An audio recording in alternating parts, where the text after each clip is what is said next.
How many times have you seen YouTubers betray their fans that helped them achieve their fame and fortune? But not all sell their soul. Some keep it real until the end. He never chased fame, yet somehow he received it anyway. Tyreek was a guy that MrBeast wasn't going to lose, since he was seriously impressed by his loyalty and devotion. It is admirable to see how devoted he is, though. Back in 2017, before the cameras and $1 Million challenges, Tyreek was a med student in North Carolina, and at night he was cracking jokes at small town comedy shows. Jimmy went to one of the shows and was begging for Tyreek to join his crew after. I was like, comedians are funny. They'd probably be fun to work with. And so I went to a comedy show and Tareek was doing comedy. And then after the comedy show, I just walked backstage. You're funny, you want a job? As lead cameraman, Tyreek helped shape the channel and its earlier growth. But Tyreek's fears about losing his job and wasting his years at medical school were too strong. So out of nowhere, he left, started working at a hospital, which was right before MrBeast's channel would explode. A year later, the hospital job wasn't the dream he imagined. It was stressful and nowhere near as fun as being Jimmy's cameraman. So he pushed his fear aside and jumped back in. Not long after, he was even taking part in challenges, like 2019's famous Last to Leave the Tesla challenge. The winner got to keep it. Pretty bored. I'm gonna see what this Tesla's all about. After 37 hours, it was just him and Chris left. I'm not leaving. How about you, Tareek? Me neither. I'm pretty sure. They were both eager for the Tesla and weren't showing any signs of quitting. So Jimmy stepped in and forced him to play rock, paper, scissors to decide the winner. He's gonna go all week. He says he's gonna go all week. So you guys just wanna play a game of rock, paper, scissors and winner keeps it? But unfortunately, Tyreek lost. Said you wanted to do rock, paper, scissors too. I know. I thought I had luck, man. I mean, Chris got it. I still love you, dude. But he'd be back for more, like in 2023 when he took part in the Sidemen Charity soccer match and even scored. Surely that's offside. But was it counted by an All-Stars player? Maybe that's what happened there. So after 8 years with MrBeast's crew, Tyreek never changed and he's still going strong. It looks like Jimmy made the right choice. Because for Tyreek, it was never about fame, it was about what he loved. And while fans love Tyreek's loyalty, our next person earned their love by giving it back in more ways than one. Hello, everybody bloody good. How's everybody doing on this fan? He could have turned his brand into nothing but clickbait and merch drops. Instead, Joe built a legacy on listening to his fans, then using his platform to pay them back in the most unexpected way possible. It started with reactions, jokes, and of course, him tweaking out. So now we're gonna be doing what we call the Bigfoot mating ritual. Fans love him for it, and despite being the center of attention, Joe always made sure to thank everyone in the team and give them props, like in his New Year video. Hope you guys enjoy it. But outside of that, I wanted to thank, number one, my editors, because if they were not constantly chopping down content. But Joe's love for his fans went even deeper, so he started turning those streams into something bigger, raising tens of thousands for causes like cancer research. Sometimes he spent hours talking directly to viewers about why it mattered, reading every donation out loud and thanking people by name. Ran over Fluffles. He didn't even look like him. At first I thought it was fucking Roadkill. I saw the dog collar, it was Fluffles. He got ran over by a fucking car. He's dead. My grandpa's 90. Yeah, I would definitely kick the shit out of your grandpa. That's not the type of content that guarantees your trend, but that was never the point. For Joe, the win wasn't breaking into the mainstream. It was about giving back. But it wasn't just charity streams and thanking fans in chat. Joe went the extra mile, which sometimes ended in tears. Like when a fan messaged him about their dying mother. Joe, thank you. My mom was diagnosed with cancer about 9 months ago. Sorry to hear that. We would watch your videos and streams.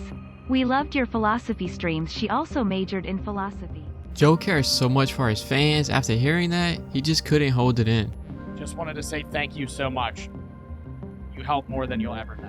And that's what makes his legacy different. It's not tied to an algorithm or a viral trend. It's tied to every life he's impacted along the way.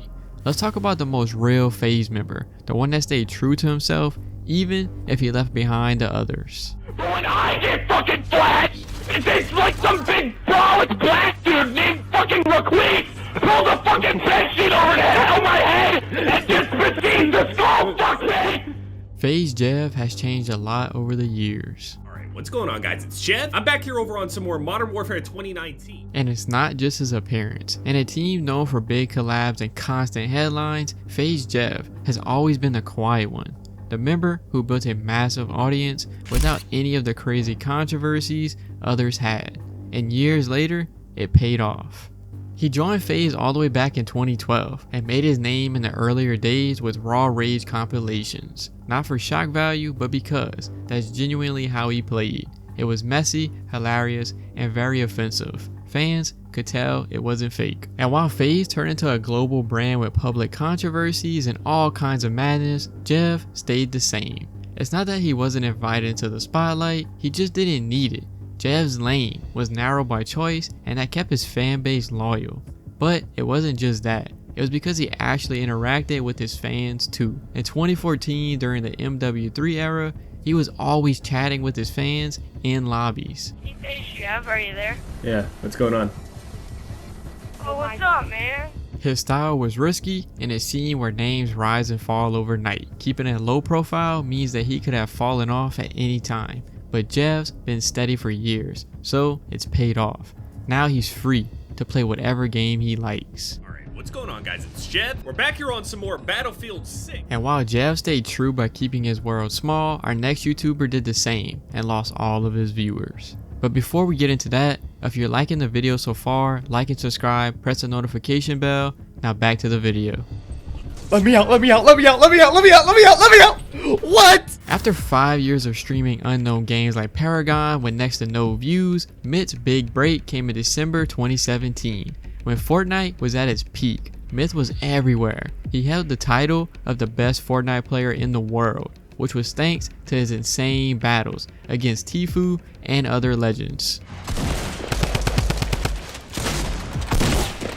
Oh no, I had no match, no! In that era, he was the build king. But then, just as quickly as he rose, his fame came crashing down. He went from millions of views and collabs with Pokimane. Poke. I'm not gonna 1v1 you, dude. You said we should play together. Poke! But I'm not gonna 1v1 you. We need to determine who is the alpha. To barely getting 5,000. But the reason for his drop off isn't what you think. He could have chased that fame forever, replaying the same game for the same numbers. Instead, Myth went back to his roots and started streaming whatever he wanted. He sacrificed celebrity status and millions of dollars for fun. These days, he does whatever he wants, including real life side quests. Yeah, and it's crazy. It's crazy too, because he could just be watching the shit that we're putting out and kind of get an idea of how I box and study that shit. But although his views have plummeted, one thing he still has is a solid connection with his fans. What's up, B, man? You promised me 6 years ago that we can run some duos when I met you at a Fortnite event. I lied. Or maybe not, haha. Mitch's channel today looks nothing like it did at his Fortnite peak, but he's always smiling. Because at the heart of it, Mitt never stopped doing what he wanted. And that's a real win in the eyes of his fans. So while Mitt went from 0 to 100 to back to 0, our next YouTuber is only starting his rise. I'm not a shoe guy. I wear the same pair of shoes for like 3 years until they're nothing. Some creators grow bigger and instantly upgrade everything. CaseOh did the opposite. Even as his numbers exploded, he kept streaming from the same setup in the same way, for the same people who were there on day one. Chat, remember there's 4 lockers right here, or 4 rows. Which is why in only 2 years, he's gone from 0 subs to nearly 9 million, and he's showing no signs of slowing down. The comfort of his space, the nightly routine, casual interactions with the chat, that's what makes it work. You won't find CaseOh chasing drama or doing anything weird for views. Even when he does show up on someone else's channel, like his podcast with Jinxie, he's still the same dude. I work with my dad. We're both maintenance men. Maintenance ain't easy work. You know, you're crawling under sinks, you're changing faucets, you're crawling up in attics, you know, all that, just nasty. And then I'd get off work from doing that, load the trailer up on my truck and go cut grass till 9 at night, get home at dark every day. People just love how real and relatable he is. Fans know exactly where he'll be almost every night, and they show up like clockwork. There's no trick, no gimmick, just a humble, hilarious dude. If I had access to DoorDash where I live... Wait, you don't have DoorDash? No, I wouldn't be here. That's probably the... In a space where success usually means reinventing yourself over and over, CaseOh proved you can build a legacy without changing at all. And while CaseOh's story is about being yourself, Balon Lavine's is about knowing exactly when to walk away. Can I go head first? Kenobi! For years, Balon Lavine was the kid who turned everyday stores into playgrounds. He had an energy that made millions cry with laughter. But then, at the height of it all, he decided to end it. Balon had a life awakening. After years of childish pranks, he decided that enough was enough. It was time to mature. But this realization didn't come easy. During his final prank, he had a brutal wake-up call. Alright guys, welcome back. Beautiful Tuesday afternoon. We got a yoga instructor coming to the house, okay? So we're gonna prank her, and I'm gonna act like we're getting yoga lessons. His final victim was a yoga instructor. Yeah, it helps with the hamstrings.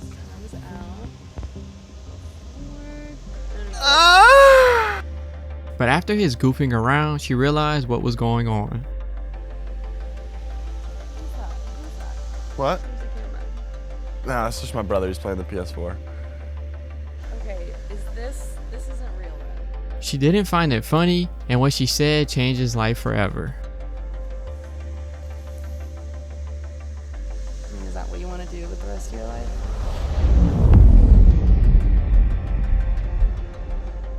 In the end, he went back to Walmart and said sorry for all the trouble he caused them over the years. He stood outside and let the staff know he was a changed man. Just ride bikes in here and throw balls and nothing too crazy, but just not my vibe now. I used to work here, and I think I probably remember you. Aw, well, I'm glad we can make peace.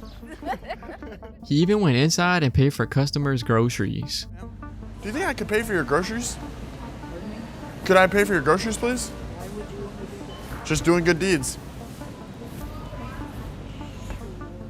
Although the laughs were still there, the lifestyle wasn't fun anymore, and instead of forcing it for views, Balon decided to walk away on his own terms.